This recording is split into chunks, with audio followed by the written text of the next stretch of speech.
Well, howdy all you collector car fans out there. This is Jason, once again the owner and founder of Southern with Motorsports. We got a pretty good tail from the bushes. Wings and things. These are just some wing cars, Superbirds, Daytonas that I've run across over the years, and this one's a good one right here. It's 1970 Superbird. I believe it was a 440 automatic car. But as you can see, this one has seen better days, much better days. So it was a factory sublime green car with black vinyl top. If I remember right, the deal with this car is that the block, original numbers matching block, was in the trunk. But this car was rough. It was rusted in spots that, you know, you really don't want to be rusted in spots like that. So this car, in my opinion, it's savable, but you must really want a Superbird to save this car. Because you're going to have to strip this thing down, acid dunk it. Hopefully you have enough left of the car when it comes out of the acid bath. But all the key parts are there. The car was never taken apart. It's just rough. To me, it looked like it was one of those flood cars.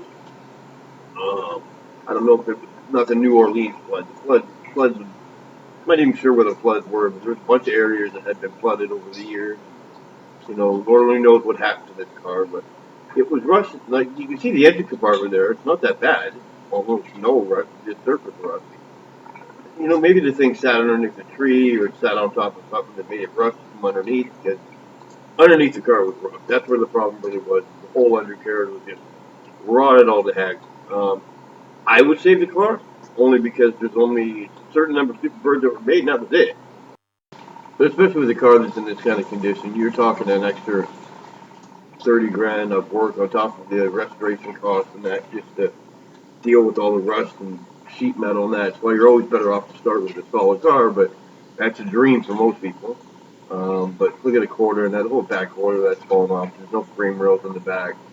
Um, the car basically, I don't even know how it's in this condition as it is because it was just really rough underneath. I ended up not selling this car.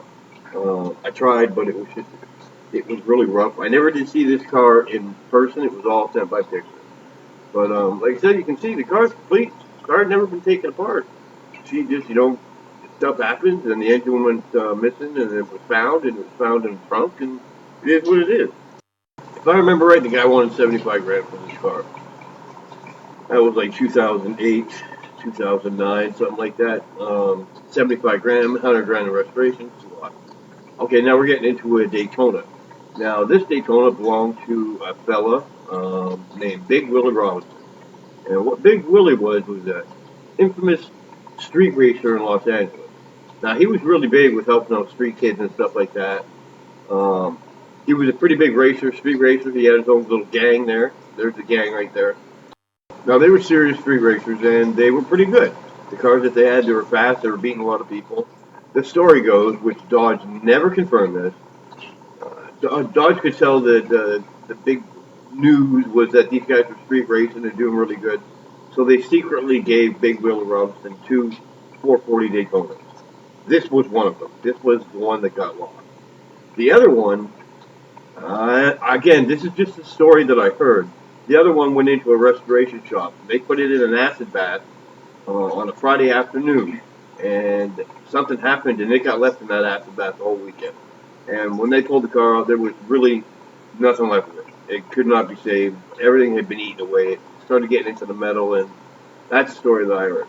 The other one that got into that acid bath was the one that his wife Kiko drove. This is the one that Big Willie drove. They drove these cars around doing a lot of promotion. I don't believe these two cars were raced as much as they were a promotional thing to get kids off the streets and get them into organized drag racing and working on cars and stuff like that instead of doing drugs. He really did do a lot of good stuff with the LA kids in the streets and stuff. But I had found this car, forgot about this car, and then the car resurfaced. Then it resurfaced again when I was sitting talking to a client. He's like, "Yeah, no, I found that car." Here's another good example of a '69 Daytona. This was a 440 car. But what this example will be is, don't think too hard about it. Well, here's what I mean by that. This guy called me. He wasn't a buddy of mine, but I knew who he was. He said, "Listen, I just picked up a Daytona out of a restoration shop. The guy didn't pay his bill. I want 80 grand for it." He called me because I was in South Carolina, and he was hoping that's where I was, and he was in North Carolina, and he goes, "I want 80 grand for it." I'm like, "Cool." I run to the bank, get some money, and he had sent me some of these pictures, not all of them. And I jumped in my setup, my van, and my trailer, and I drove to North Carolina. As you can see, this thing's sitting on the U-Haul trailer, or U-Haul car hauler, as they call it. I think he was up doing work in the area and found the car and just couldn't let it sit. So what I mean about don't think too hard about it, I got up there and I'm humming and hawing over it. A lot more work than I thought.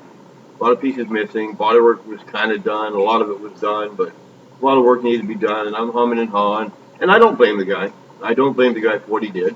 He was on the phone and looked at me. He's like, "Jay, you got to decide right now. You want this car or you don't." I'm like, "Just give me a minute, man." And like I said, I don't blame the guy. Even though I had driven all that way to come to it, he did give me first call. He's like, "Too late. I just sold it." So I really kicked myself in the butt with that.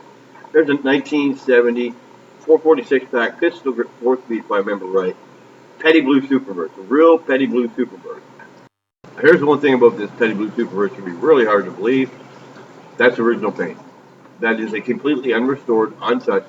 Not one single bolt has been taken off this car. And in a minute, you'll see under the hood and you'll see what I'm talking about. This car was completely untouched. I was actually confused. It looked like it was a really good restoration, but no, the outside had been buffed out. And there you go.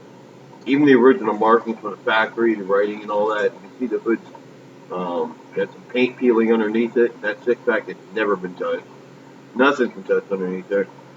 And there you go. Look at that interior. It actually looks like it's brand new. It was a pretty low mileage car. If I remember, it was under 70,000 miles. But the car had been in a private collection, meticulously maintained. Nobody was allowed to touch it. Of course, somebody jammed some speaker boxes on the floor there. So we did what we did. But I think quite a few hours documenting this car, going over nut and bolt. This car 100% was an unrestored Superbird. And it was incredible to see a car like this. You just don't get an opportunity to see cars like this very often that are untouched, especially the wow factor of it being a Superbird. See the markings on the valve covers, and obviously that's not the correct battery, but you can't fake that. That's an untouched car. That's a car that's never had the engine taken out of it. But it's just wow. Especially you're talking a car that's so many years old, and the car's never been taken apart, never been touched. Pretty much the car had been in a private collection its whole life.